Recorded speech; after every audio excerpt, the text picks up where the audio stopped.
नवी दिल्लीत आयोजित राष्ट्रीय छात्र सेनेच्या वार्षिक रॅलीला पंतप्रधान नरेंद्र मोदी आज करणार संबोधित। युवा शक्ती विकसित भारत अशी या रॅलीची यंदाची संकल्पना। वक्फ सुधारणा विधेयक 2024 साठी स्थापित संयुक्त संसदीय समितीची आज होणार बैठक।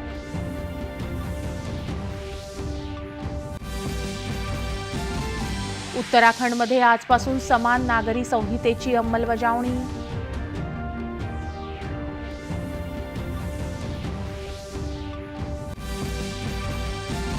मुंबईत धर्मवीर स्वराज्य रक्षक छत्रपती संभाजी महाराज किनारी रस्त्याचं 94% काम पूर्ण।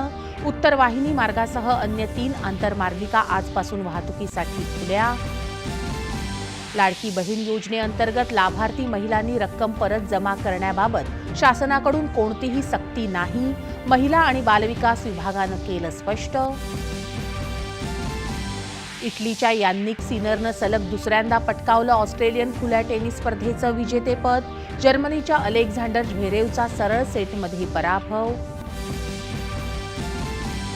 आणि महिलांच्या 19 वर्षाखालील T20 विश्वचषक क्रिकेट स्पर्धेत भारतीय संघ उपांत्य फेरीत दाखल। नमस्कार।